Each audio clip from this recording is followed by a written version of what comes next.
Good evening, welcome to Grand Blanc Township Board meeting for Tuesday, December 9th. If we could all rise for the pledge, please. I pledge allegiance to the flag of the United States of America and to the republic for which it stands, one nation, under God, indivisible, with liberty and justice for all. Mr. Robertson, will you please call the roll? I would be happy to call the roll, Mr. Supervisor.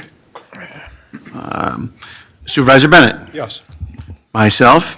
Treasurer Yancho. Here. Trustee Fike. Here. Trustee Hugo. Here. Trustee Brown. Here. Trustee White. Here. 7 members present, a quorum. Okay, I'm going to ask for, before we approve the agenda, to ask the board to remove item I under, let's see, what is it? Business. 8. Under new business would be 8I, and that's to approve the DPW budget. Technically, we don't have to approve it, but we always do. I'm just going to ask that we move that to our next meeting. I know everybody has a copy of it this evening, but we want everybody to have a chance to review this revised budget from last year, take a look at it. So we can probably do that at the next meeting with the DPW budget as far as approving that. Okay, need a motion? So with that, I'll, He is here, he could, provide you an update, but we're not gonna ask you to approve a budget that just landed in front of you, we're working on apparently till this one meeting. okay. We'll get an update from Mr. Cooley, Director Cooley, Mr. Buggs, when we get to that point. Okay. You want to make that motion, Mr. Yancho? To remove it from the agenda? Well, excuse me, Mr. Supervisor, aren't we, we're simply approving the agenda as amended, if I understood your intent Well, correctly.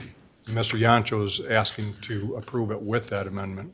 Correct. With the amendment of removing item 8I. Okay. Motion by Yancho, Support.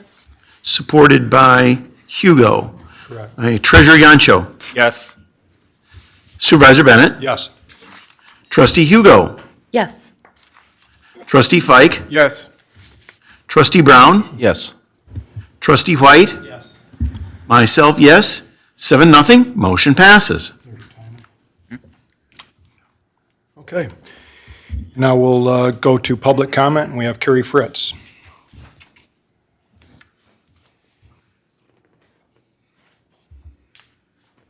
Hello.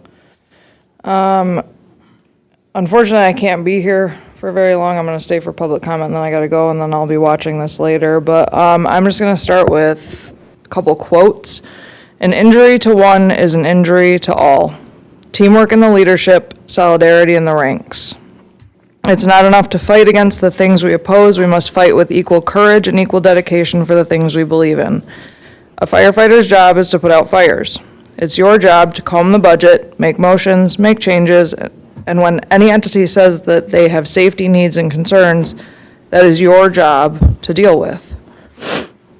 Parks and Rec doesn't have safety issues. Parks and Rec doesn't arrest somebody robbing my house or put out a fire or show up if I get in an accident, yet Parks and Rec is exorbitantly funded no matter what while we nickel and dime police and fire.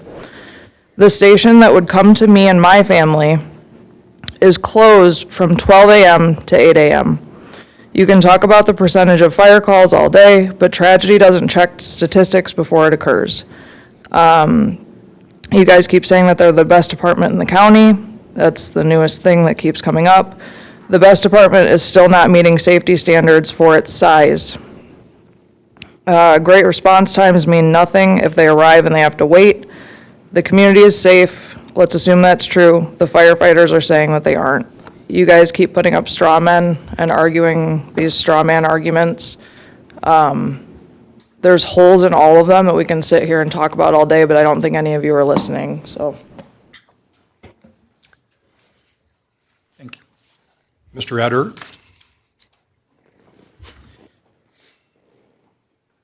Good evening. Eder. Good evening. I'm a Grand Blanc Township resident, and I'd really like for perhaps the chair to announce if a person at this podium, our podium, the township's podium, is a resident. I'd like to know, when I sit in the public or watch the video, if they have skin in the game. Anyways, I'd like to move on to the fire department. You know, as the reports show, Grand Blanc Township Fire Department is one of the best in the county, if not maybe the best.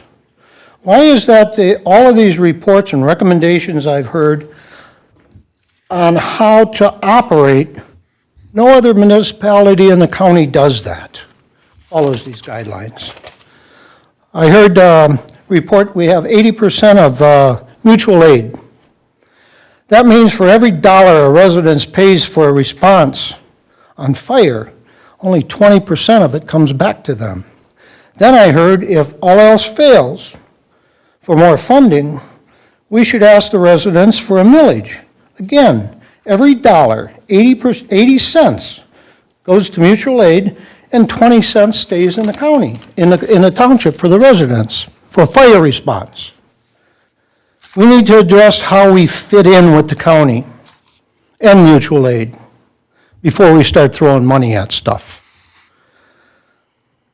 Equipment replacement, a lot went into that schedule of how to replace. I know I was involved in it.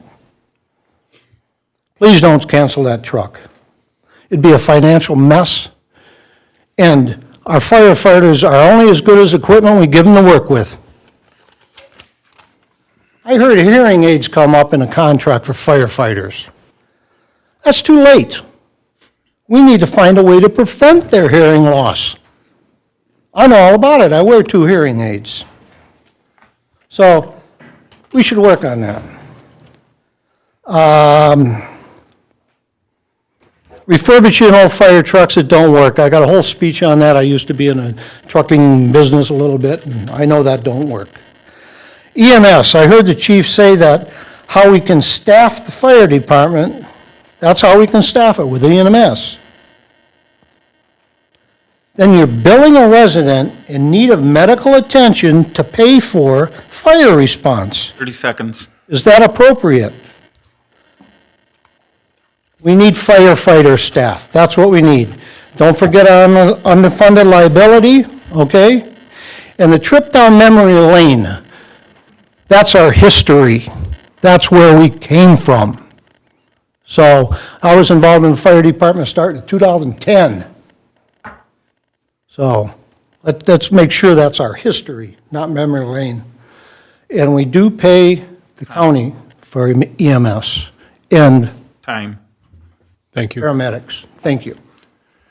Michael Hertzberg.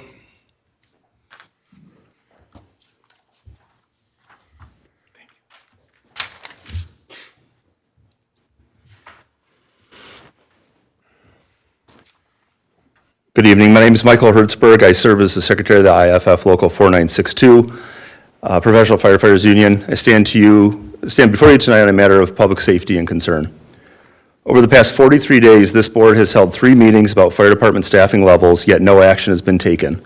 Several members have expressed support for improving staffing, but no solutions have been brought forward. At this point, the board has failed to act on a known, documented safety concern, one affecting both our firefighters and our residents that we serve. Tonight, you are being asked to approve a budget that includes no improvements to firefighter staffing or public safety. Since we began our staffing model, our 24/7 staffing model in 2012, staffing levels have actually decreased while our call volume has nearly doubled. We began with 4 firefighters on a truck. Today, we run 2 trucks out of 2 stations with 2 people on each from 8 a.m. to midnight, and only 3 firefighters are overnight at 1 station. We currently close 1 station from midnight to 8 a.m. Last night, this meant a 6.5-minute additional response time on a reported structure fire in the north end. That's far longer than any of us would want a family member waiting inside of a burning home, especially when we know that fire doubles in size every 30 seconds. With only 3 firefighters on duty, we cannot legally enter a burning building or until our on-call personnel arrives on scene. At the last board meeting, a statement from Trustee Brown stated that he told the chief to hire a full-time firefighter and criticized him for not doing so. A trustee cannot order a hire. That requires action from the board as a whole.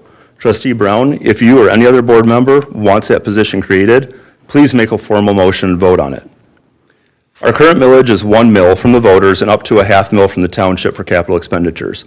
This board has repeatedly discussed the cost of the new aerial and the $8 million construction of Station 1. Those significant investments have reduced operational funds. If the township was contributing the full half mil, our budget would be increased by roughly $300,000, or enough to hire the additional 4-time firefighters the chief has requested.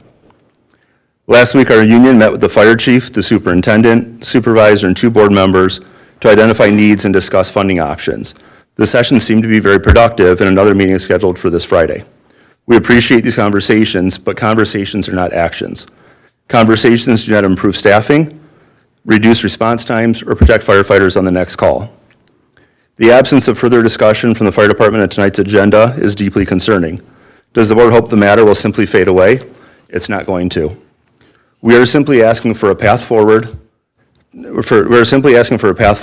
Define the direction, identify the model, and let's work together on a sustainable solution that ensures safe staffing for our firefighters and reliable service to our community. Thank you. Okay, we'll close public comment and move to the consent agenda. Well, actually, we'll move to the public hearing for our budget. So with that, I think, Mr. Fike, you had a comment? I'd like to address the current request for more full-time firefighters.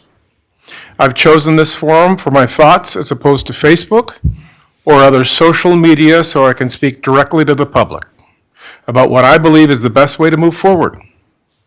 I respect and admire the Grand Blanc Township Fire Department and feel we are providing a safe service to our community. Safety is non-negotiable, but the funding mechanism is. Many suggestions have been discussed on how to raise money to pay for additional full-time firefighters. I am against raising property taxes to pay for that. Our taxes are too damn high already. When I was voted into office, one of my platforms was to hold the line on new taxes. I'd like to lower them, actually. I am for keeping the new fire aerial truck in the budget. We saved for this. Our old one is almost 20 years old. I don't want to micromanage the fire department, but I believe the purchase of a new fire truck is in our best interests. I am not in favor of taking money from the proposed budget from our commitment to paying down unfunded post-employment benefit liabilities. We have fought for several years to pay off what amounts to a charge card. I believe we need to pay down our debt so we're not paying so much interest. We still have a ways to go, but this year's contribution of $750,000 to the Retiree Health Benefits Plan and $1 million to MERS DB Police Pension Plan is the financially prudent thing to do. I am not in favor of taking money from the police department's proposed budget to pay for additional full-time firefighters. Don't get me wrong, I'm willing to listen to any plan that adds 1 or perhaps 2 full-time firefighters next year with that money taken from the part-time firefighters' budget. I'm also willing to talk about adding full-time firefighters in the future, but not without a well-thought-out plan to pay for them. We are in the 11th hour of our budget process. Hiring additional full-time firefighters now and perhaps adding EMS service should come after more discussion and planning. We should have the funds in hand before we think about adding these services. Okay, thank you, Mr. Fike. Mr. Brown? So, I've said this multiple times. I support the reallocation of taking the vacant part-time firefighter roles, reducing that into 1 role. What steps can we take as a board to make that happen, is a question. Because that's something that doesn't require new taxes, and it's just a reallocation of existing resources, and it gives Chief Gent 1 of the 4 firefighters that he's asked for 2026.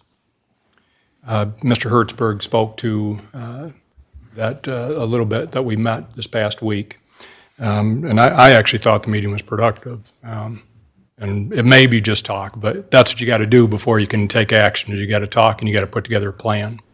And, we even talked about, hey, how do we make sure this happens so it isn't just talk? And we said, let's meet again, and we'll continue to meet to put that plan together as a group. And I know Chief Gent sent us something this week. I'd like this to be a collaborative thing. Part of that meeting was Lieutenant and Union President Jeremy Oxford.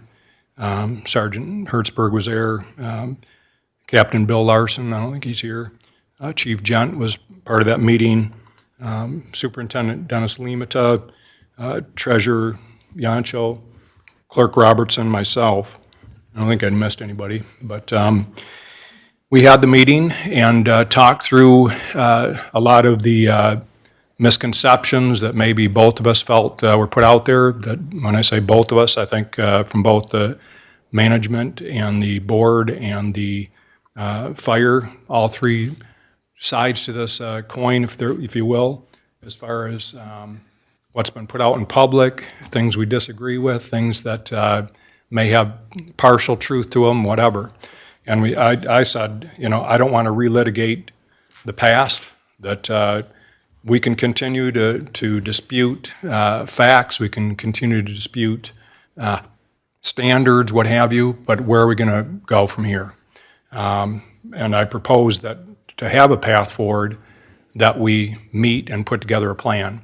There's some things short-term that we can do, but there's some things that are going to be a little bit longer term and are going to require some strategy and some plans. We talked about in the short term that yes, we can reallocate some of the funds we felt. Mr. Limita looked at the finances for the part-time, and we can reallocate some of that money from the part-time and allocate it towards a full-time position. And the board can take action to create that position. And once we create it, then I think Chief was looking at sometime in the spring, making that move. For a second full-time position, we need to look a little bit closer and see where we could get that funding from. We also said, I think in the short term, we want to look at how we recruit part-time and how we retain them. One of the things that I know we talked about was with the police department, that we had a challenge with filling positions over the last several years. They came up with some creative ways of creating a cadet program, sending people to the academy, and hiring them. And we have one this Friday that's graduating that we'll be hiring. The bottom line is that we don't want to give up on part-time, that we want to look at how do we do better at that, not just say write it off, that everybody's having a problem, we are too, but try and find a solution to that. And we talked about a few other things that we want to do, but the main thing is to put together a plan for 4 to 5 years as well. And if we want to explore EMS and medical first responder, let's look at some models for how other communities are doing that and how they're paying for it and what the reimbursements look like and what have you. If we want to look at safer grants, one of the things that was brought up is that, yeah, there's matching funds and maybe some other communities have had issues with getting those grants, but maybe we would have a better time because maybe we're structured differently than other municipalities that have tried to apply for those. We talked about, the equipment, the trucks and what have you, and evaluating that schedule again. We talked about on a longer term looking at a tax millage if we wanted to do that. Chief Gent mentioned that, while the 2.5 mills was thrown out there, we're really not certain what that millage would need to be able to get us to a certain point. So I think it was a very honest discussion. I felt when we left there that I was under the impression that we did have a path forward. Government doesn't move on a dime. We've got to put together plans. I've told several people, and I think we've talked about it at previous board meetings, we can't spend money that we don't have or think we'll get. We have to know that it's there. And all of us said that the firefighters appreciated the fact that we're looking at not just funding something this year, but we want to make sure it's funded for the next several years. We're not going to do something that results in having to lay people off in a year or two. When we make a change, we want it to be sustainable. So I think we did have some short-term goals and some long-term things, and I felt as though that we wanted to work on this collaboratively. So what I would like to do actually tonight is to ask for a motion. I think Mr. Lehman is in agreement with a motion for creating a full-time position to be filled this next year. And where the funding can come from, we've talked about using some of the part-time money for that. I was asked a question earlier today, would that eliminate the part-time? And it won't. Chief Gent said that he sees us being a combination department going into the future, and we feel that's the best route as well. Mr. Lehman, any comments on that meeting as well? No, I thought the meeting was very good, and you're right. If the board wishes to create additional full-time position, you have to take a motion to create the position per policy. Once the position is created, then it exists, and then it allows myself and Human Resources to move forward, advertise for that position, and start that process. So you do have to take a motion to add the position. Because again, firefighters, police officers, director of assessing, my position, directly board responsible. So create the position, and then, again, what we discussed in that meeting was that we would create the position, fill it sometime in 2026, but still within the cost center, still with the money allocated to the cost center. So it may mean you wouldn't fill all 30 of the part-time positions once that position was added. And then the other discussion was, we see where that goes, and to add a second one, I think Chief Gent had said on April 1st was kind of his target for the opening of the new fire station headquarters. And then that gives the board time, again, to amend the budget to look for additional funding to, if they want to add, you would create another position once the funding was in place. Mr. Yancho, do you have any thoughts from the meeting? Yes, I'd like to say that, well, first of all, I'd like to, mic so they can. first of all, I'd like to say that I agree with trustee Fike's statement. I think it was a great position statement. My understanding is that we don't currently have housing to have full-time firefighters at this station. We need to have sleeping quarters, which we do not have, not safe sleeping quarters. Once we open the new fire station, we will have those sleeping quarters, which will happen, we hope, around mid-April. Or sooner. And we can amend a budget within a cost center, which would be the cost center would be the fire department. So we can amend that whenever we see the need to amend it. But I'd like to continue this discussion with the firefighters and with the chief to figure out how we're going to do this, how many firefighters we need, what the cost is going to be. The cost that we have for 2026 may be this amount, but that's because we're only paying for 2/3 or 3/4 of a year. In 2027, if we add more firefighters, that cost rises without even hiring any additional firefighters. So we have to figure out where the money is, how we're going to get it. And until we do that, I don't think that we should put the cart in front of the horse. Thank you.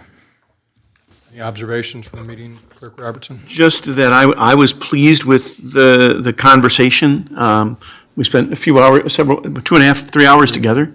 There were a lot of topics discussed. I think I certainly have a greater understanding of the full-time firefighter's perspective, and I think that I'm looking forward to the meeting on Friday when we talk again, and I'm sure the dialogue will continue. And I want to thank you, Supervisor Bennett, and for your leadership in not only insisting that there be a process, but in starting that process, engaging in that process, in that conversation with our firefighters. And so I think I think I'm hopeful and optimistic that we'll do good work together. One of the things that I think we heard from the firefighters was that scheduling is much easier with a full-time position. We heard that part-time positions are difficult to schedule just because people have lots of things going on, and if you're working full-time, you need to be there. So I think that's, I can see the justification and see that being helpful, and I think everybody at the meeting could see that. But the bottom line is I think if we continue down this path in working together collaboratively, because I want everybody's input from fire. I even suggest we have somebody from part-time possibly. But anyways, I appreciate the frankness at that meeting, and my hope is that we see that as a path forward and that it helps open the lines of communication, and that we're moving forward instead of being mired in the past. So, Mr. Lehman, any thoughts from that meeting from you? I thought the meeting was productive. I think it's just a matter of, Chief Gent's been consistent since he's been here with his vision of where we need to be. It's really the board, again, revenue needs to come before the expense. We can't deficit spend. It's not a possibility, and it's really the board's decision on how they want to advocate their funds, allocate them to what your strategic plan is. And you're right, you can't flip a switch and make it happen overnight, but it's putting a strategic plan together is important, getting the board to agree with the strategic vision and the strategic plan, and then implementing it. The board has been incredibly successful with their strategic plan for the past 5 years. What you've done is you put strategic plans together, you told people what you were going to do, and then you accomplish those and talk about it at every single meeting about your progress, and I think that shows your commitment to using that method of governance because it works. Strategic plans work. If you don't create one and put it on a shelf and let it collect dust, it's actually a living, breathing document, and you have to work it, and this board has shown that indication that they've done that consistently for the past 5 years. I have no reason to believe you wouldn't do the same thing as you continue to work through what makes sense for this community and fire service.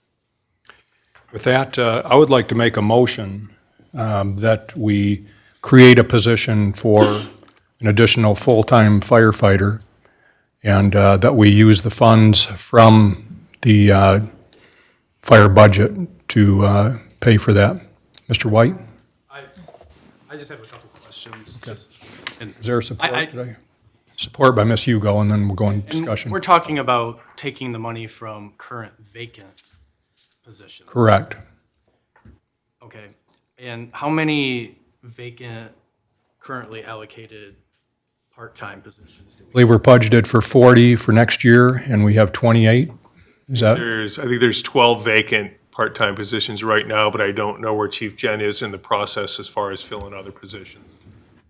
Okay. And how many, I guess, vacant part-time spots would be the equivalent of one full-time spot? Mr. Lehman, any thoughts on the finances? That's a tough question to answer, how many part-time positions equal one full-time, because it depends on, they're contractually obligated, contractually obligated to work 2 shifts per month, but many work more, some work 2. I mean, it's one of those things, but having a vacancy, what you're talking about is you're creating a position with this motion that you're talking about. You create a position that says we have a vacant full-time position right now, which allows us to begin the process of searching for it. Within the cost center, you're not adding any additional funds to the cost center. So we're saying that within the amount that's approved, obviously, moving forward, you have to see what that looks like. If there's a direct correlation, if there's enough in there to impact that position to the tune of $100,000, whatever it may be, by the time it's filled. Coming directly, I think we had 500 and some thousand in the part-time budget. So if you reduce that amount and put that into full-time to make the budget balance, but again, your budget can be amended at any point through 2026 as you move forward. It's really a matter of hours that we're budgeted for, a max number of hours the part-time firefighters may work and be scheduled for over the course of the year that they're budgeted for, that we may pull from, that they may be scheduled for. So that's the way it works. Not a number of positions, but it could be 40 firefighters, a max number of hours. That's what it's budgeted for. And I understand that. I'm just curious, what is the median part-time firefighter cost? I mean, that seems sort of like where we're at. I get that there's going to be some doing the bare minimum. There's going to be some hitting the top level. But what are we talking about, $30,000 a year? I mean, is it roughly going to equate 4 of these vacant positions, 6? I'm trying to wrap my head around The median firefighter right now is working about 400, 500 hours a year. So you figure $21 an hour times 400. 450, 500 hours. You can do the math. Bottom line is it reduces the need for the part-time number of hours, right? I mean, when you hire full-time, you're getting 40 hours a week, right, at least? Full-time firefighter's going to work like 27 shifts in a 4-week cycle, 28-day cycle, right? 9 days roughly in 3 shifts, so all the way through for the 24-hour shifts. So when you think about that, when Michael was showing us in the meeting some of the vacancies that were available for the part-time who hadn't picked up shifts, I think at one, I think the number was like 33 or something. So you're thinking, okay, if we had a full-time guy on there, that's 27 shifts that will get picked up out of that 33 that were uncovered at this point. There's still shifts that are scheduled and are budgeted for. It's a matter of having the person in that position. So one full-time, 27. If there was 33 that were vacant that hadn't been filled by the part-timers at this point, you've made tremendous progress on filling those vacant shifts. I guess my last question, this is not going to preclude us from still trying to hire additional part-time firefighters. While we're going to take some of the money in the unfilled, it's not going to take all of the money. Is that a fair statement? Now, we have interviews scheduled for next week. Thank you. So we have a motion and support, Mr. Supervisor, on your request to create a full-time firefighter position. Shall I take the roll call? I just have a question. We're not going to be eliminating any of the part-time firefighters, right? If we do Well, this? what it would do is reduce the number of part-time positions. We aren't looking at letting anybody go or, laying anybody off. That isn't in the plan here. Shall I proceed with Yes. the roll call? Trustee White, Yes. Trustee Brown, Yes. Treasurer Yancho, Yes. Trustee Hugo, Yes. Trustee Fike, Yes. myself, yes, Supervisor Bennett. Yes. 7-0, motion passes. And we'll, regarding fire, we'll continue to update everybody on our progress of our strategic plan, just like we do with all the other items that we're making plans for. So we look forward to a meeting on Friday. Mr. Supervisor, we are still in the public hearing portion of Yes. the agenda. So at this point, Mr. Lehman, any comments on the budget before we open it for public comment? No, you guys have had the general fund and special revenue funds budget since September 1st as required. This public hearing, it will include the truth and taxation to talk about the property tax millage rates. You guys have already approved your L-4029 that had to be submitted to the state, or to the county, by September 30th. You guys did that. The millage is still proposed in the public hearing that anybody can get up and provide some feedback to the board, some comment to the board on the proposed property tax millage rates that you've already put into your L-4029 that will support the operations of 2026 fiscal year. Okay, at this time, we'll open the floor for any public comments with regard to the budget for this next year. Does anybody have any comments with regard to the budget? Okay, seeing no comments, we'll close the public hearing At 6:33 PM, Mr. Supervisor. Okay, thank you. And with that, we'll move to approval of the consent agenda. So moved. Support. Okay, Consent agenda. by Treasurer Yancho, supported by Trustee Fike. Motion by Yancho, supported by Fike. Trustee Hugo. Yes. Trustee Fike. Yes.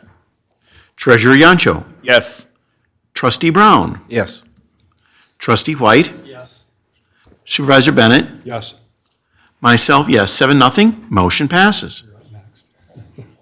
So with regard to old business, one of our strategic plan issues or items has been community engagement as relates to engaging with county operations, and senior services, or our senior center, is one of those things that's a priority for this board, is to find funding and actually increase our services. And I know Mr. Yancho has been on this like a hunting dog and has been researching and attending meetings, what have you. So, Mr. Yancho? Well, if everybody's opened up their packet on our website, you can see that there's about a 54-page document that was presented at our senior services strategic meeting in Flint last week. That document's opened up more questions than it gave answers for. So I, along with our senior service director, Misty, and her representative to that committee, Gary Hayjack, a community resident, we're getting into some conversations, and we're going to include Matt in those conversations and Joel in those conversations. And so we're going to move forward, but there's a lot of information there and a lot of differences between the way all of the senior services, senior centers, and the services that are provided from the Senior Service Millage Committee. There's a lot of variation across the county, and trying to sort all those out, because what it amounts to is we need to, in my mind, I think all of us here in the community, we need to have a reallocation of funding from the senior citizen millage. We here in the township pay approximately, our residents are, from our tax base, we pay approximately $2 million into the senior service millage that goes to the county for distribution. Of that, we get back $216,000 to operate our senior center. So we are vastly a donor community to the other senior centers around the township.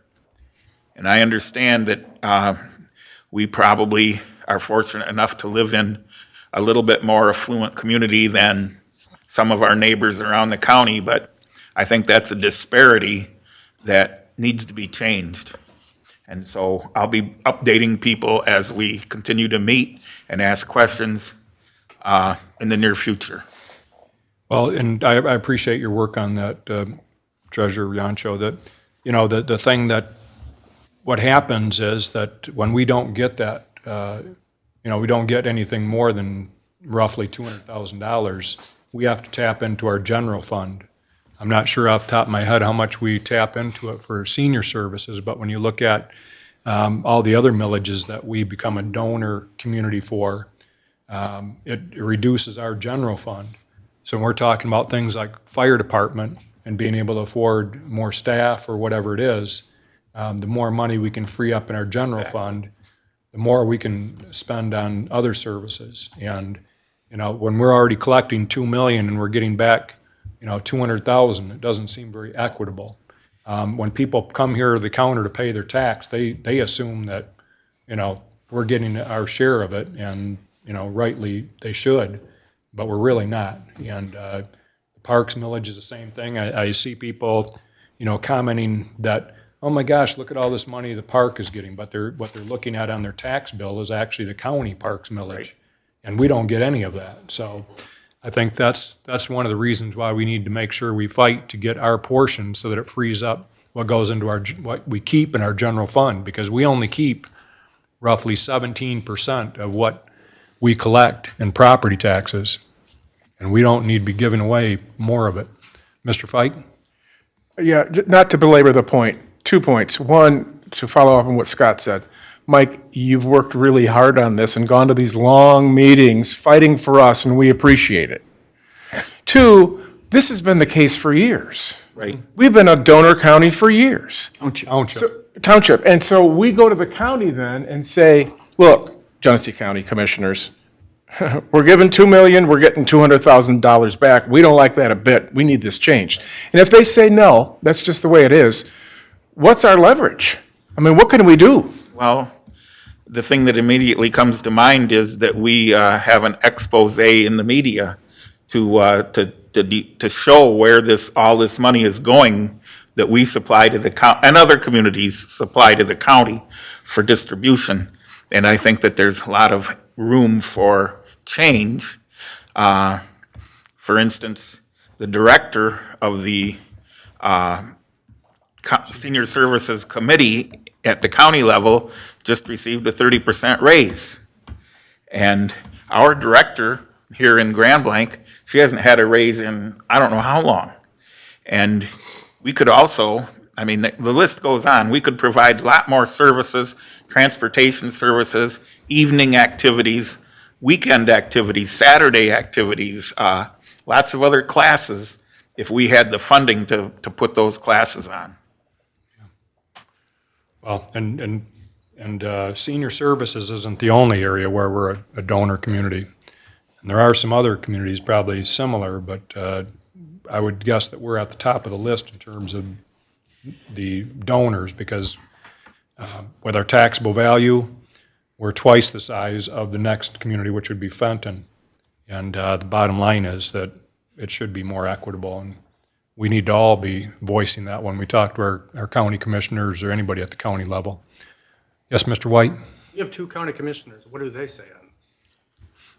Well, when it comes to senior services, what they'll tell you is that a lot of the money is going for services. So things like lawn mowing, building ramps for handicap. Right. Food deliveries. food deliveries, that kind of thing. Mental health care, veterans. For example, $500,000 goes to the sheriff's department to look into elder abuse.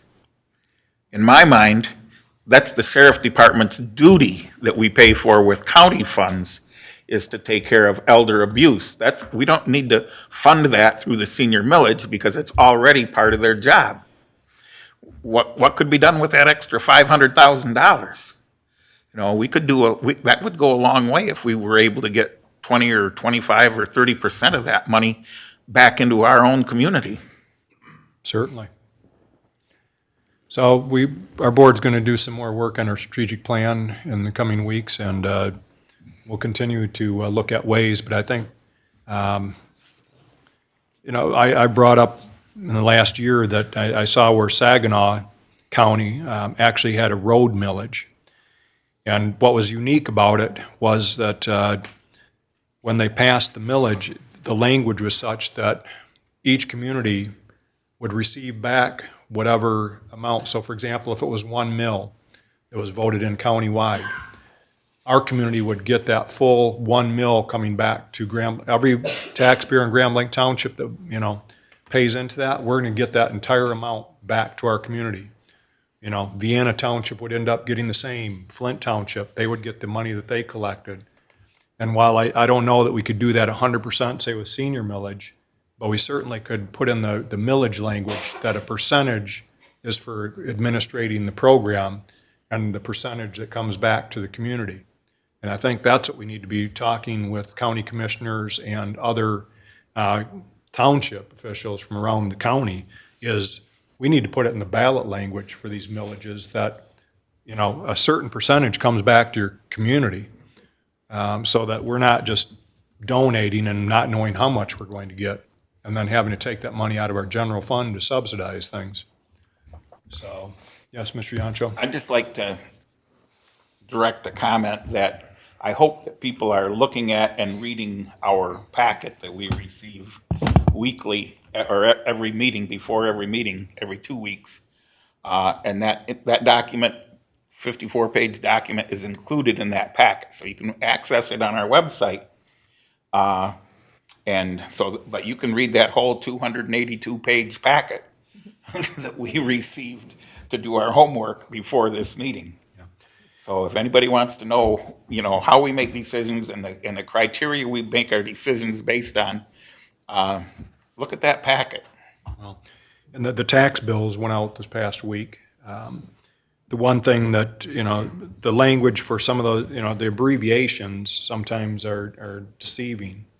And so I think it leads to a lot of people assuming that we get all that money coming here to the township and that we should be doing, a lot more. But truth be told, 17% of it stays here. The rest of it goes to everybody else, and we're the collection organization for that money. I recently put together a packet, or a 4-page document that delineates where all these taxes go. So you can use that coding system that's on your tax bill to see what entity receives that money that you're paying in. And everybody probably knows we keep, 16% of all the money that we collect from property taxes stays in the township as our operating expense. So, don't think that when you pay taxes that it's all going into the township coffers. We collect it, and then we pay it back out. That's what my office does. We pay it back out to these various entities like Mott College or the GISD or the county, the paramedics, veterans, library system. We pay all that money out. We're just a collection agency here. $16, $17 of every $100 you pay. Right. Okay, well, thank you for your work on that, Mr. Yancho, and we'll continue relying on you for some updates, as well as your committee. With that, any comments, Mr. Lebanon? Okay, moving to new business, the board will consider a motion to approve Resolution 25-33 to form the America 250 Grand Blanc Committee and submittal of a grant for the Grand Blanc Heritage Museum and Perry House. So everybody's aware that we have a big anniversary coming up here in the U.S. Quite a big anniversary, the 250th in 2026. So little history on this. Back in 2020, the governor established the America 250 Michigan Committee to start the planning efforts throughout the state for various celebrations. At this time, there's also been a Genesee County committee that has been established. And so what we are looking to do right now is establish a local Grand Blanc committee with us, the city, and the Heritage Museum, primarily to work together with the county committee, planning various events and programs that may happen in this next year. But the primary purpose of this is so that we are eligible to apply for the grants that are available through the America 250 grant program. As you can see in your packet, there are 3 different levels of grant funding. Those primarily are for historical purposes, preserving historic sites. And what we would like to do is form this committee and then apply for a grant to make some improvements at the Perry House as well as the museum in the city. I'll make that motion to move forward on Resolution 25. Support by Mr. Yancho. Motion by Bennett, supported by Yancho on item 8. Immediately prior to this meeting, I attended a meeting in the Fenton City Hall that brought together a group of people from Sloan Museum, University of Michigan, Genesee County Parks Director, and we discussed, well, also I attended the meeting because I was appointed by our county commissioner, James Avery. Our township is actually in 2 different commissioner districts, so I'm not sure who the person was that was, I haven't met them yet, who was appointed by Dr. Brown, but we're going to work. We're going to take information back from our community to the county committee so we coordinate events. And we're going to have a passport type book where people can go to visit sites around the community, historic sites, and get a check mark on their passport. And then if they complete a certain number of sites, they'll get a commemorative coin. We've got lots of things planned, and the culmination is going to be August 29th at Crossroad Village with fireworks and all sorts of displays and hoopla that we're still putting together. Shall I Yes. proceed? On item 8A, Trustee Fike. Yes. Myself, yes. Supervisor Bennett? Yes. Trustee Hugo? Yes. Trustee Brown? Yes. Treasurer Yancho? Yes. Trustee White? Yes. 7-0, motion passes. Just make sure we get our share of the money. Absolutely. Thank you. Item B, the board will consider a motion to approve Resolution 25-34 to approve the 2026 general fund budget. I'll make that motion. Support. Support by Mr. Fike. Motion by Yancho, Correct. supported by Fike. On item 8B, Trustee White? Yes. Myself, yes. Treasurer Yancho? Yes. Trustee Hugo? No. Trustee Fike? Yes. Supervisor Bennett? Yes. Trustee Brown? Yes. 6-1, motion passes. Thank you. Item C, the board will consider a motion to approve Resolution 2535 to approve the 2026 Special Revenue Funds budget. Motion to support. Okay, support by Trustee Fike. Motion by Support by, I'm sorry, motion by trustee Fike. Motion by trustee Fike, and do we have I'll support? support. And Supervisor Bennett supports on item 8C. Trustee Brown, Yes. trustee White, Yes. Supervisor Bennett, Yes. myself, yes. Treasurer Ancho, Yes. trustee Fike, Yes. trustee Hugo. Yes. 7-0, motion passes. Item D, the board will consider a motion to approve Resolution 2536 to amend the 2025 general fund budget. That first amendment, Mr. Limita, you want to comment on that? As you guys know, you go through the process to amend the budget to close out the year. This is the first time we've made some of these amendments so that we can balance the budget based upon some of the spending that's changed. You have a list in there that shows you exactly what's being changed to balance revenues. Original amendment of 2025 original budget, $29,592,446. Amendment is to reduce that down to $26,901,446. It does impact legislative, elections, public services, appropriations, police, finance, public safety response planning.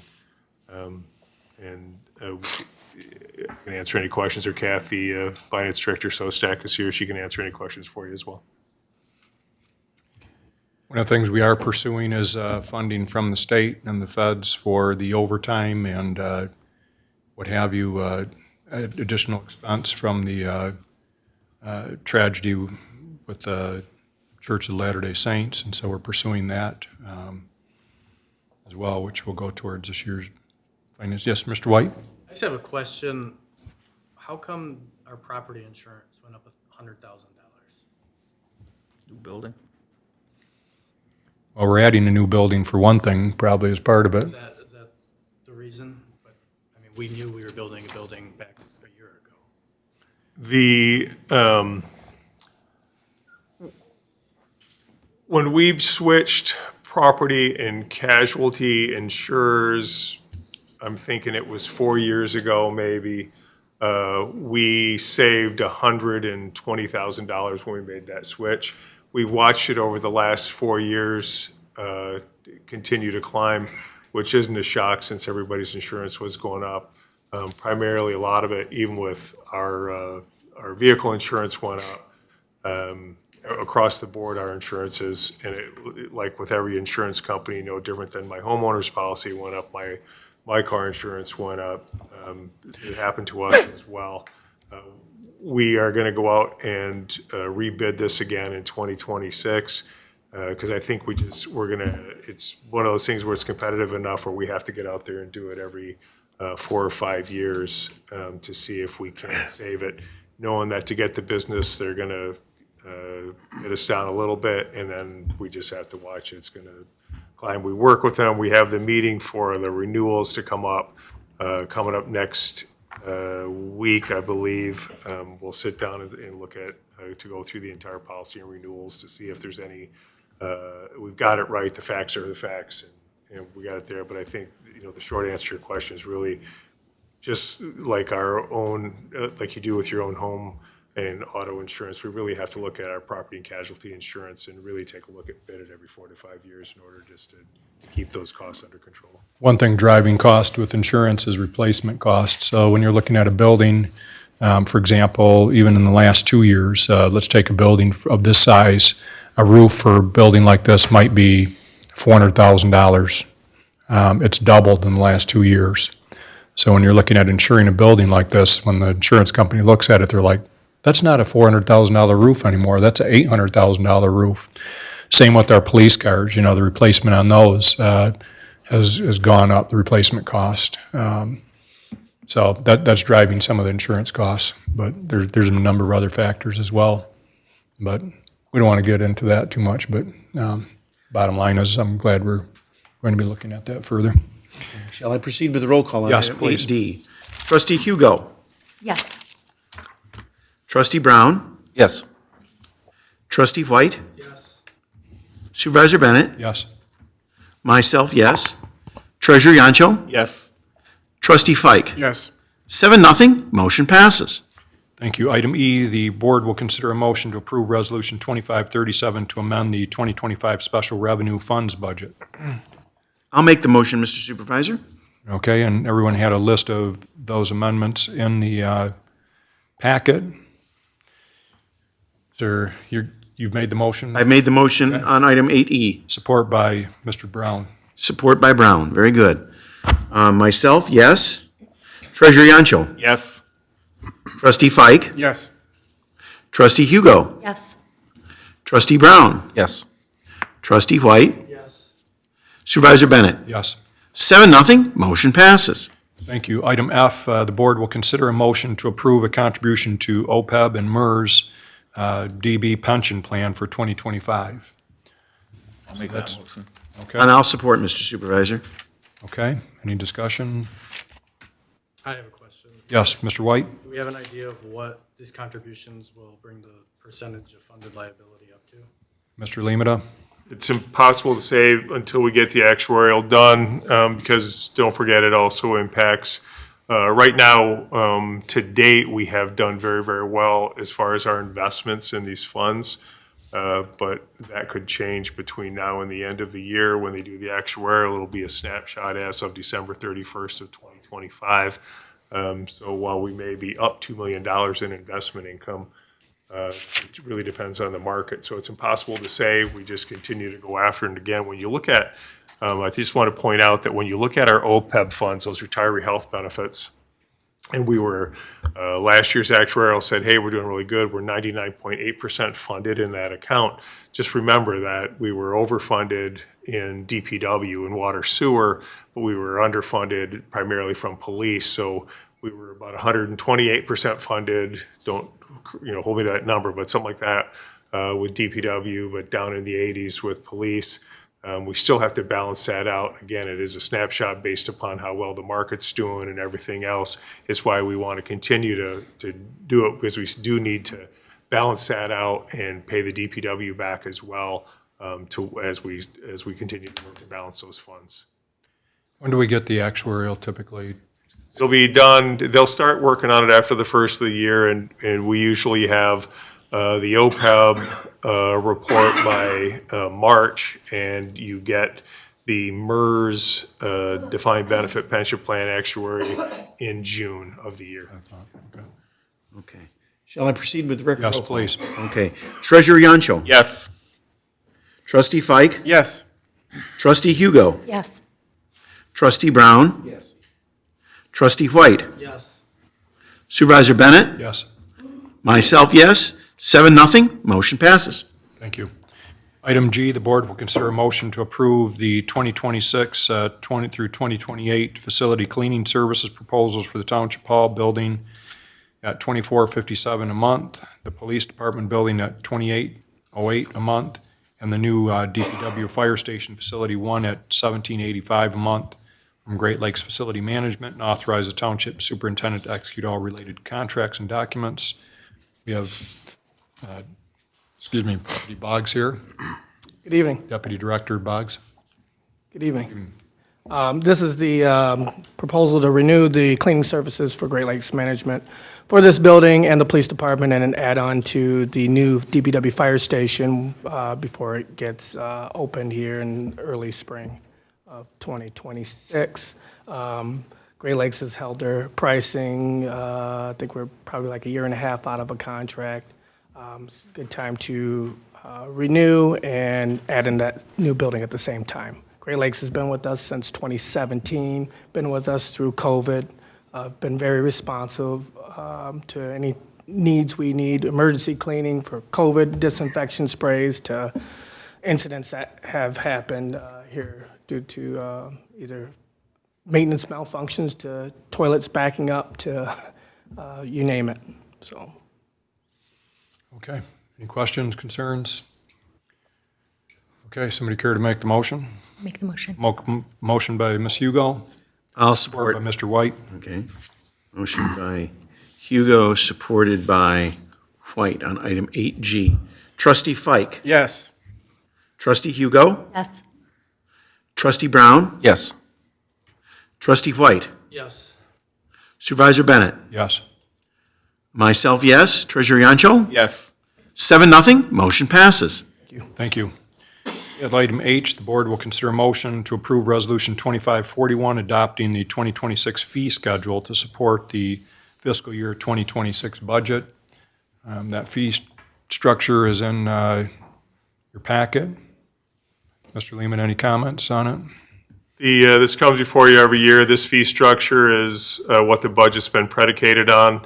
Executive Coordinator Melissa Roberts works with all of the department directors and goes through to make sure that their these will go into effect on 1/1 of the new year. And they were published and read if there was a change so that anybody could see what the impacts were. This does include some changes with the DPW budget as well that were planned and were supported by the rate model. So you haven't approved the DPW budget as we talked about. You'll see that at your next meeting, although you have a copy and Director Cooley will talk to you about it. But those were primarily changes. The rest of them, these are all cost recovery fees. This isn't a profit center for us. These are cost recovery and they're designed exactly that to recover the actual true costs of providing the services. Okay. Somebody care to make that motion? Mr. Fike makes the motion. I'll support. Okay. Motion by Fike, supported by myself. On item 8H, Supervisor Bennett. Yes.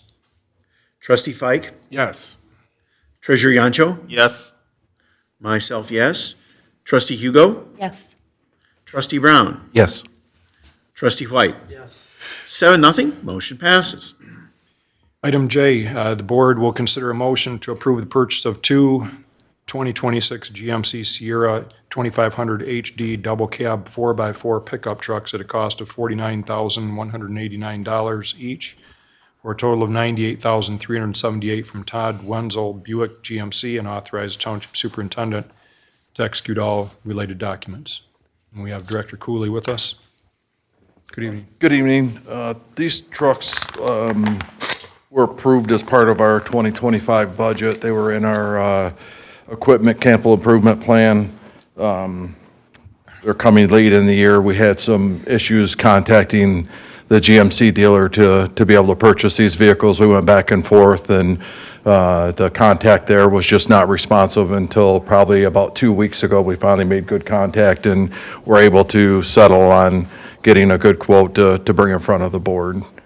These are replacing a couple of vehicles that have aged out, and we're actually going to push them. They're still in good enough condition. We're going to push them out to be our summer help vehicles that the summer employees use to weed whip and paint hydrants and do those different items. And then the two ones that are being used now for that situation are going to be sold for surplus.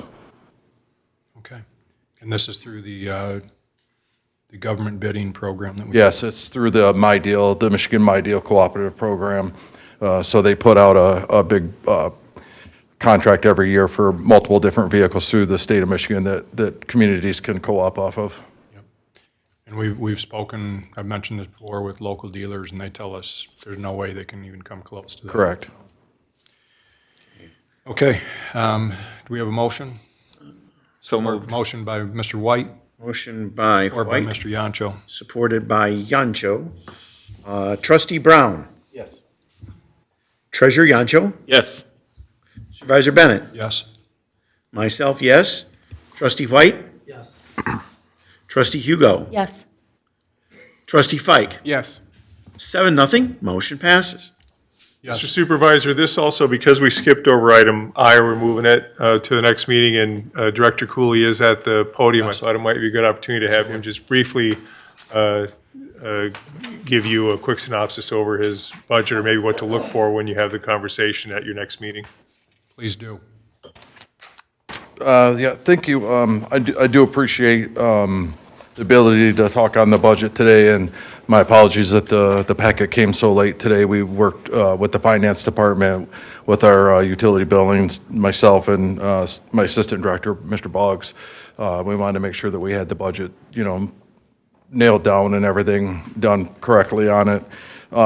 As Superintendent Limita said during the fee schedule there, we have very small increases to the rates to keep up with our level of service and to keep up with what the demand is. It's a 3% for the water fund and an 8% on the sewer side. The larger increase comes on that sewer side, supporting that KCI interceptor system that the board approved last year that we're in agreement with on that giving us our better capacity at that south end for expansion and growth. We have a couple of goals for 26, and that's, us getting moved into that new DPS facility, continuous improvement on our asset management.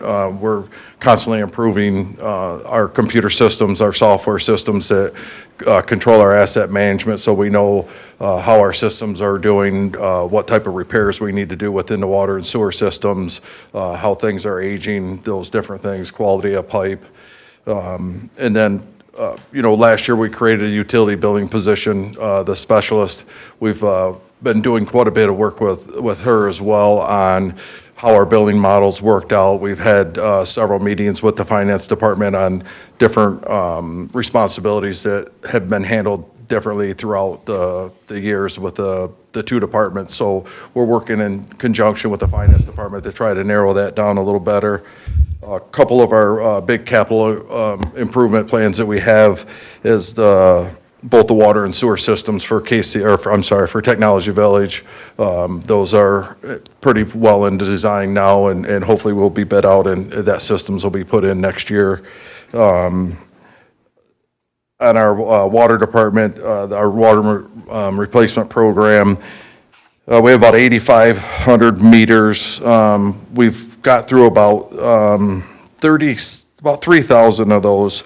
And we actually took some of that work in-house. Our own technicians have replaced about 780 of those meters ourselves, just to try to, they expressed deeply to us that they would like to be a part of that program, and we worked it out with the contractor, and it's a cost savings to the township and the residents as well, that we can do some of that work in-house.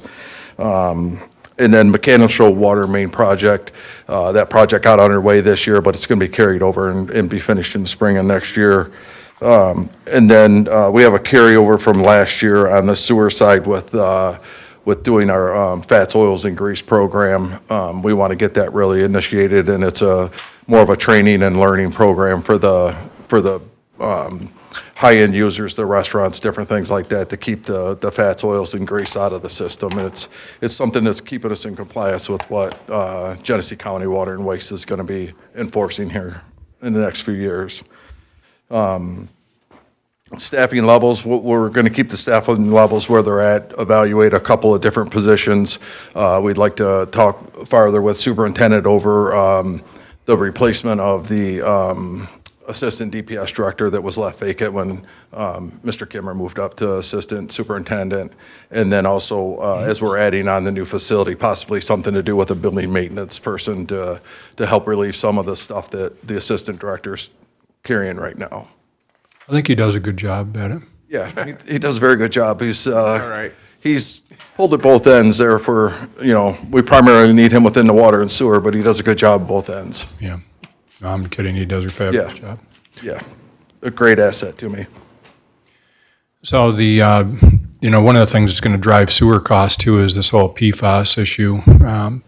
Had a budget meeting for the county, and the problem is that we can no longer, our county is no longer doing basically biosolid, basically putting it on farmland because of the PFAS content in that sludge. So we're having to do other things as far as dehydrate it and landfill it. And so I think one thing that residents throughout the state and probably throughout the country are going to have to realize is that sewer is going to become more expensive. One of the things that is troublesome is that the water and sewer departments are being required to remove more and more of that PFAS from the sewage water. The problem is that nobody's stopping adding that stuff to products, so that would never have to deal with it in the first place.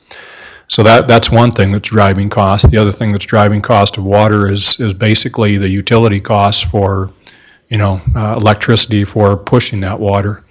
So it isn't free, unfortunately. But, and we can't take taxpayer money to subsidize water. We can't use, the water and sewer money to fund the township. It's totally separate set of finances. So, yes, Mr. Fike? I got a question. Regarding the water and sewer for Tech Village, is that being done in conjunction with a new road, or can you do that with or without a road? It's the joint partnership, and it'll be done at the same time the road is being done. There'll be two separate contracts because you have to have a private side contract and a public side contract for our water and sewer, but they'll work in conjunction together, so they go in at the same time, And that'll be done next year? hopefully. Fingers crossed. It'll add many new users to the system. I'll report on some progress. We had a meeting today out in that area, but. Good. Any questions for Mr. Cooley? Okay, thank you very much, Mr. Cooley. Okay. Item K. Item K, the board will consider a motion to approve the Stockbridge Number 2 Emergency Backup Well Abandonment quote from Peerless Midwest, Inc. for $10,410 and authorize the township superintendent to execute all related contracts, documents, and purchase orders. Mr. Boggs? Good evening. Before you tonight is a quote to abandon our number 2 well at our Stockbridge well house site. It's one of the original wells when we redid the station. We've had trouble to passing a bacteriological sample, so we called on the contractor to pull the pump, and we found out there's a higher cost to repair, and we don't even know if that's going to repair. So we have, the emergency well system is really not our primary backup anymore. Our primary backup is, to Genesee County, is Great Lakes Water Authority. They back us up through the whole county. So even the state doesn't understand why we still have our wells. So I think long-term, we're going to phase them out, but it's cost-effective to at least phase this one well out. We still have another well, which comes to serve if we ever need to activate the wells. But last time these wells have been active and in a situation was in 2003 for the brownout that affected Midwest. Is a motion? Mr. White? When we abandon a well, what does that actually entail? So, though, I think they filled the casing with grout, and we disconnect it for the system, and it's capped with concrete, and it's approved by the state. So there's a Well Health Protection Act that you have to abide by with Eagle to make sure that well doesn't become contaminated, the aquifer. Probably a substantial well. I mean, it was built for municipal purposes. 100 and something feet deep. But I mean, in terms of the volume of water that 6 you inch. could pump. That one's I think it's a 6-inch casing on that one. That's a small. That station's smaller compared to our Knollwood station. Right, but I mean, compared to a residential Or well. residential, yeah. It does more volume for sure. Yeah. Mr. Yancho? Does that, in the area around that well, are there community water there, fire hydrants in that area? Yes, Stockbridge neighborhood is under Grand Lake Township Municipal Water. Okay, thank you. And it is important not to pollute the aquifer or allow it to. Correct. Peerless Midwest, that's kind of their specialty with wells, so they're reputable. They're referred to us by Genesee County. Right. Okay, Mr. Fike makes that motion, supported by Mr. White. Motion by Fike, supported by White. Okay. Supported by White. Trustee White. Yes. Trustee Hugo. Yes. Myself, yes. Trustee Brown. Yes. Trustee Fike. Yes. Treasurer Yancho. Yes. Supervisor Bennett. Yes. 7-0, motion passes. Thank you. The board will consider a motion to approve a proposal from DLZ to continue the project management of the DPW meter replacement program in the amount not to exceed $187,500 and authorize the township superintendent to execute all related contracts and documents. Mr. Cooley? Good evening. As I spoke about briefly when I was talking about our meter replacement program, DLZ has been our project manager of the program. They helped execute the RFP in the beginning. They've overseen the contractor on the workload that's happening, purchasing invoices, those different things. They've also, they assisted us during our transition when we had lost one of our clerical twos that did the billing in the past. We didn't have anybody internally that could do that utility billing, so some of the money of the original contract got used up on a DLZ employee that was here actually doing our billing for us until we could get that utility billing specialist hired and trained. So there were some funds that were used in that area off the original contract. This extension, like it says, is a not to exceed. They base on a time and material off of a My Deal contract as well through the Michigan State contract. There's a chance we may not use all $187,500, but that's just an average of what we've been spending about a month, and it'll take us to where we feel that they will be able to close that contract out and give us some measurables at the end.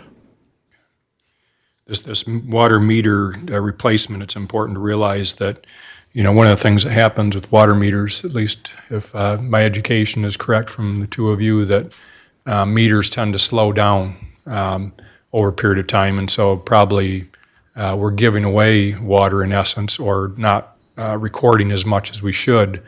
And the way that our water billing works is that we receive the wholesale water from the county, and then we sell it to our customers here, our residents. And if we don't recoup that, if we don't get paid for that water, then we end up having to spread that cost across everybody. Correct. And there is legislation right now that is making its way that will require us to bill everybody a couple dollars a month to go into a fund to pay for people that Water don't pay the water Affordability bill or Act. can't. Correct. So, Yeah, one of the good things about this system as well is, we're changing the endpoints and the way the system is read, and it goes into this beacon system. And all the residents have the ability to download the app for the Ion Water, and it really narrows down things. When the old meters didn't roll over to 100 cubic feet, you really couldn't tell if you had a steady leak somewhere. This new system, reading it like 1 cubic foot, it really allows not only our utility billers, but our clerical employees and the residents themselves to help track down whether you have a toilet leak or any of those things that would make your bill very, you could end up with a really high bill if you weren't able to track that down that way. It's a really great feature of this new system. you can monitor it on an app on your phone, right? I mean, Correct. In Florida, you can see, hey, Yeah. You can set alerts for yourself on continuous water use for 24 hours or whatnot, and it's all customizable to what you want, so that, like you said, if you're on vacation, you'll know something's going wrong within your home. irrigation system has a leak. Correct. Whatever. I've been here when people. And it's a huge cost savings, because if you didn't have that, you might not know it until you got your bill in a quarter, and it could be thousands of dollars that have been wasted on a leak. I've been here when those people come in. Yes, Mr. Fike? We got a new meter. Guy was great. So we don't have the app thing yet, though. Apparently, it's not ready yet, or, it takes a minute. They're averaging about 10 business days or Oh. more to get it Yeah. to your account library.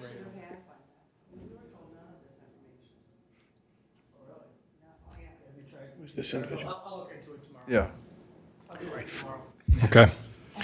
Sorry. Okay. We have a motion. Mr. Yes, it is. Clerk Robertson, I'm sorry, please repeat if you would, I was distracted from regarding item. 8L. Right. Do we have a motion? I'll make the motion if it's in order. Motion by Mr. Brown, support by Mr. Yancho. Brown, motion, and Yancho support, okay. Supervisor Bennett? Yes. Myself, yes. Treasurer Yancho? Yes. Trustee Fike? Yes. Trustee Hugo? Yes. Trustee Brown? Yes.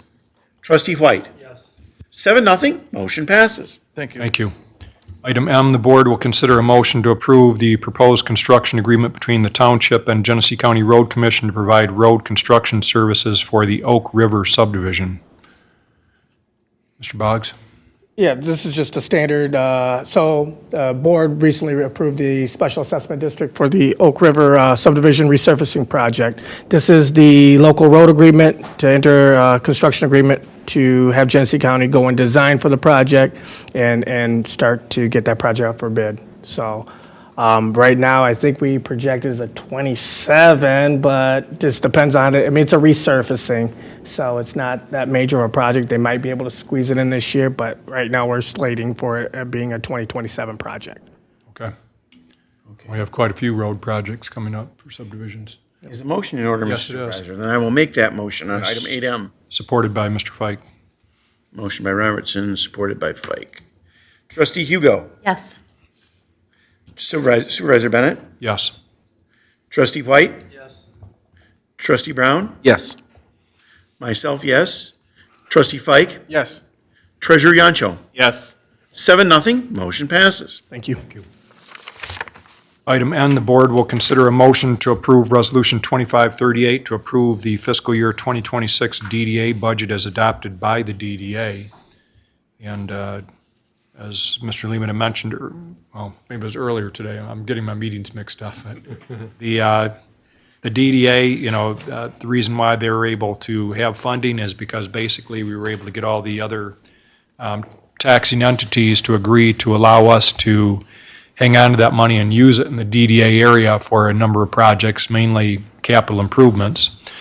And so our DDA board meets regularly. They've adopted this budget. You have it in your packet.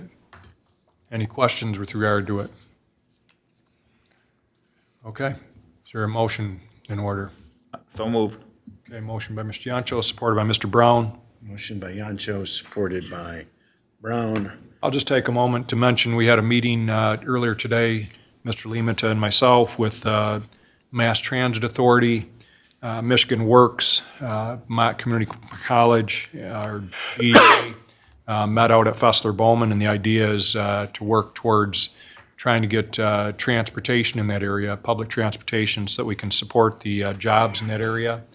It's great to have employers, but employers need employees, and part of the dilemma in many areas is finding a workforce, and so we don't want that to be the thing that keeps us from growing in that area. So, we have some very busy roads out there. It's not conducive to people walking to work down Holly Road, on south of Baldwin Road even, at night for the third shift, what have you. So we're working with the business owners as well as the other entities to see what we can do, but that will help strengthen that budget as we continue to grow with that DDA area.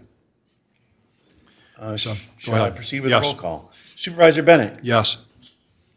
Myself, yes. Treasurer Yancho. Yes. Trustee Fike. Yes. Trustee Hugo. Yes. Trustee Brown. Yes. Trustee White. Yes. 7-0, motion passes. Item O, the board will consider a motion to approve Resolution 2539 to approve the estimated payment on bond obligations for the Kearsley Creek Interceptor project. And I'm sure everybody's very much aware of the Kearsley Creek Interceptor project we've been working on for a few years now. Mr. Limata? This is a resolution required by Genesee County Drain Commissioner's Office that just basically lets them know that we have the money and where our source of funds are coming from. We just put it on there as the fund balance of what we're going to be able to pay. So it's a requirement by GCDC, WWS that says, what's your source of funds? Can you pay? Every municipality that is a partner in Kearsley Creek Interceptor Project was asked to pass this resolution. It helps them support the funding for the state revolving loan funds that were used to pay for the Kearsley Creek Interceptor Project. Any questions? I'll make a motion if it's in order, Mr. Okay. Supervisor. It is. Support. Okay, support by Treasurer Yancho. Okay. Treasurer Yancho. Yes. Supervisor Bennett. Yes. Trustee Hugo? Yes. Trustee Fike? Yes. Trustee Brown? Yes. Trustee White? Yes. Myself, yes. 7-0, motion passes. Thank you. Item P, the board will consider a motion to approve Resolution 2540 for the Charter Township of Grand Blanc to choose to opt out of the hard cap requirements of PA 152 of 2011 for its current plan year due to the fact that employees pay 20% of their health care premiums. Mr. Lemata? This comes before the board every single year, part of Public Act 152, where you either had to adopt the hard cap, and those rates are set every year for 2026. For example, they were going to go up to $21,660.30 would be the absolute most that an employee or that an employer could pay as municipality towards healthcare costs. This board has adopted, going all the way back to the start of this, that we do the 80-20 split, which is allowable as well. So it's not truly an opt-out. We do the 80-20, although we've always called it the opt-out because we're opting out of just working with the hard cap. The way we currently operate our healthcare, the hard cap would create some unique challenges versus the 80-20 because we do fund, we fund the deductibles through the HRA, and so being able to exactly hit the 21,660 would be some challenges for us. Not that it couldn't be done, but we're also contractually obligated. If we ever decided as a board to choose the hard cap, we can do that. We're under no requirements. All of our employment agreements and represented contracts account for the fact that the board can make the decision to adopt the hard cap at any time. At this point, that would not be my recommendation, and my recommendation is that we continue to do the 80-20 split. I'll make a motion. Okay. Motion by Fike, Support by Mr. Brown. supported by Brown. On item 8P, Trustee White. Yes. Trustee Brown. Yes. Treasurer Yancho. Yes. Trustee Hugo. Yes. Trustee Fike. Yes. Myself, yes. Supervisor Bennett. Yes. 7-0, motion passes. Okay, item Q, the board will consider a motion to approve Resolution 2542 to amend the FOIA policy. And Attorney Anthony Chubb will Sure. So under the Freedom of Information Act, anyone that requests information from the township has the right to appeal if they're dissatisfied with either the fees that are proposed or the content of whatever the response is, whether there's exemptions that are cited. And so our current board policy says that those appeals should come to the board itself. Under the FOIA, under Section 10 of the FOIA, the appeals are made to the head of the public body, so it's really within the discretion of the board whether the appeal goes to the board as a whole or whether it goes to the supervisor. And so the issue that we are trying to address here is that there are really tight timeframes within the FOIA. Typically, it's 10 days for a response, and so that leaves us at a point where I have to kind of presume what you might want to respond with. We have the closed session, as we recently did, and then you vote to approve it. Otherwise, we may have to have special meetings and other things like that. And so what this resolution does is vest the authority of answering appeals in the supervisor. And so the supervisor would be able to handle the appeals and sign off on them without the board, without necessitating a board meeting. but then informing the board of that. Absolutely. Every time that an appeal was sent out, we would certainly ensure that the board was apprised of it. If a motion is ordered, I'll make the motion, Mr. Supervisor. Okay. Support. I just want to make mention here that, we've had a slew of FOIA requests, to say the least. I feel bad for our clerk's office, particularly Clerk Robertson's staff. I won't mention them by name because I don't want them to get more hate mail, but they know who they are. But the bottom line is that if somebody comes to us with a straightforward request, for FOIA, that they're looking for a couple of emails, they're looking for a couple of documents. You know, if it takes 15 minutes or less to pull those things, from my understanding, there is no charge. You know, where we run into exorbitant costs is where we have, you know, at this point, I think, I heard today that we have somebody that's requested, you know, thousands and thousands and thousands of pages of emails, you know, and then people want text messages, what have you. I know our clerk's office had to contact everybody on our staff, you know, 200-plus people, and say, how many text messages did you have related to this particular subject between these dates?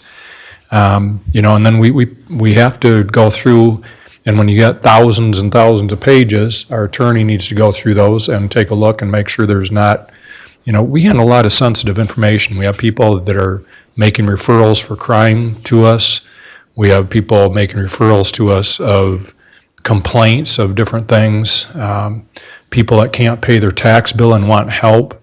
And, you know, some of that stuff we have to go through. We aren't going to be able to redact it. But there's other things, HIPAA, work comp issues, what have you. I mean, those emails we can't just release, you know, okay, here's 3,000 emails. Okay, here's our entire, you know, police, fire department, and township staff text messages between those dates. I don't think anybody wants that, but I wish that they would pare down some of the requests, quite frankly, because we'd be glad to fulfill those requests. Some of them probably would take a day to do it, and I know our clerk's office would appreciate that. So anybody who's FOIAing us, consider what you're asking for. When you're asking for thousands and thousands of pages, hundreds, if not thousands of texts, we aren't going to subsidize that kind of fishing expedition. I don't think our taxpayers want it. I don't think this board wants that. And we'd like to use our staff time for doing things productive that benefit our township residents. We want to be transparent, and we are, but limit your request to those things that you'd like and not just the fishing expedition of everything under the sun. And I think it'll go much easier in terms of what the cost will be for you, and it will go much easier for time frame for getting that return back to you. We've had no issues that I know of, nothing that's come to my attention, and none that the clerk's office or the superintendent's brought to my attention or this board of anybody having issues with FOIA requests. Here we do over 1,000 a year. The police department also has to deal with ongoing video requests for video, you know, FOIAing those, which they have to redact those videos. We've had no issue with that until just recently, but it's because the size and scope of these requests are so large. You ask for everything under the sun. We're not going to use our taxpayer dollar, take money away from police, fire, our services, to have staff, you know, several staff and attorney time going through those. We're going to bill for it accordingly. So if you want something, target what it is you want exactly, and that would be my message to the public when it comes to those issues. Shall I proceed with the roll call, Mr. Supervisor? Yes. Okay. Trustee Hugo. Yes. Trustee Fike. Yes.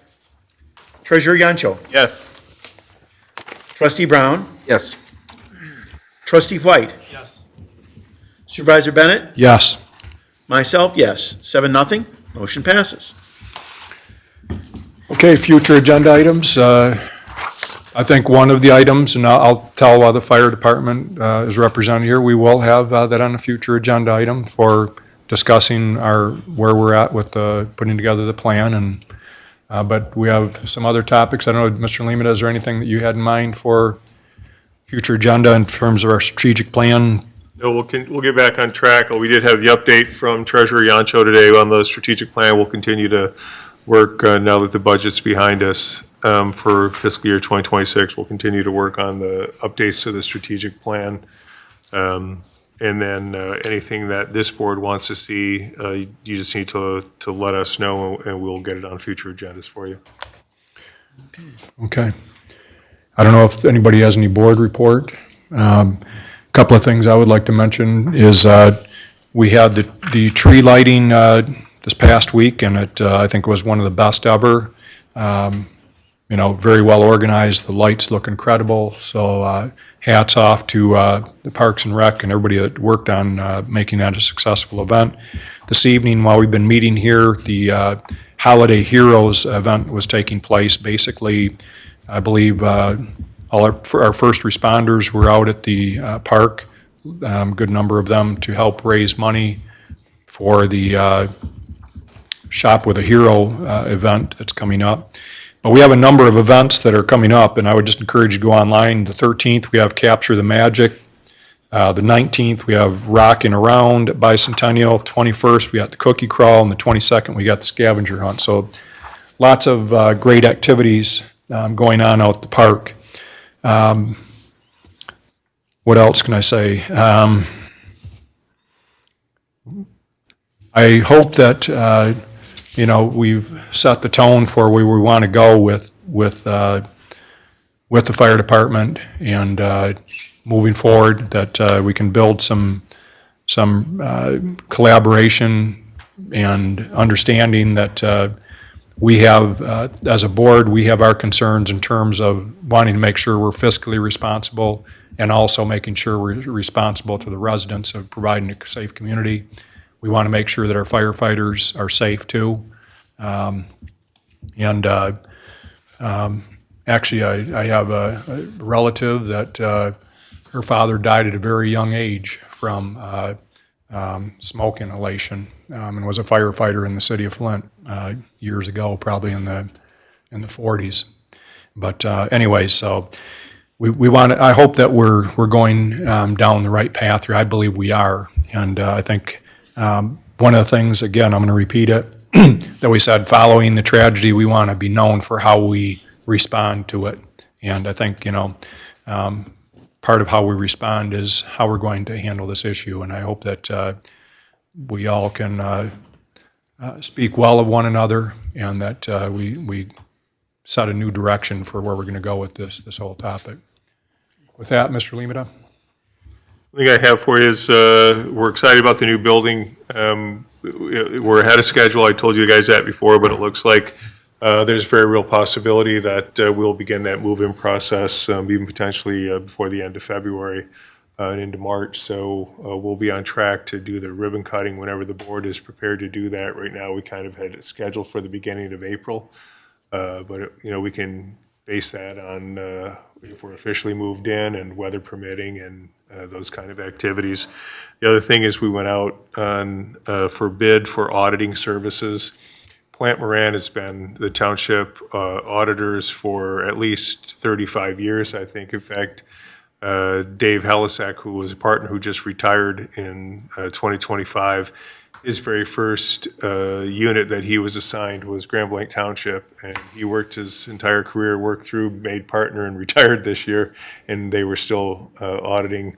We are very pleased with our relationship with Plant Moran as our auditing team, but as Trustee White had mentioned earlier, with property and casualty insurance, do we need to get out and do bids? The same thing we did with legal services, for this year. The Laddie Law Firm had been providing legal services from us from 1960 until 2025. The right thing to do is to take a look at it. So all of these quality-based services is to look at it periodically, and so that's what we're doing. All the bids were due last week. They're in. Finance director has started that review process. We're going to get together and look through it, and that'll become before the board. It may be Plant Moran, it may be another firm, but we're just trying to make sure that we're doing the right thing when it comes to spending taxpayer dollars for these quality-based services. The next one we'll probably look at is engineering services. Again, very happy with the level of service and everything that we get from our current engineers, but it doesn't mean that we shouldn't take a look at it. We're going to take a look at that in 2026, just so that we're on a better schedule of doing a review every 5 to 7 years of the quality-based selection services that we receive. Mr. Chubb, anything? Nothing. Okay. Just a note that Thursday evening at 5 o'clock at the Genesee County building, the new building on Saginaw Street downtown Flint, there will be, I know that we've had several board members, I think Clerk Robertson and Treasurer Yancho attended already, but the county commissioned a study on EMS services, spent, I think, about $250,000 on the study. But it's open to the public, 5 PM on Thursday at the county building. So anybody that wants to attend that can. What else? I think that's it. With that, I'll entertain a motion. Oh, Mr. Yancho? Yes, I just wanted to give a brief report. Winter tax bills are out and payments are starting to come in. But I want to give a word of caution to all the residents that we had one of our residents who has a vacation home in another state, and he had mailed in his summer taxes from his vacation home, but on his address to the township, he put in the wrong zip code. And so the mail was returned to his vacation home, and he wasn't there, and so he incurred a hefty fine for not having his taxes paid on time. So make sure that it's actually best to pay it online or here in the office, but if you mail it in, make sure the mail is correct. Well, and the one thing I think that people should be clear on too is that we're not the ones putting the fine on it. Right. It's the That county. when we, whatever date it is, we need to have the taxes into the county. After that date, the county is in charge, and you're going to pay them the late fee. It's not us. So we can't waive that. That would have to be the county that waives any late fees. So that's something that a lot of people misunderstand and causes some irate residents. Very good. Okay. Anybody want to make a motion to adjourn? Motion. Okay, motion by Mr. Fike, Like. supported by White. All those in favor say aye. Aye. We're adjourned at 7:41 PM.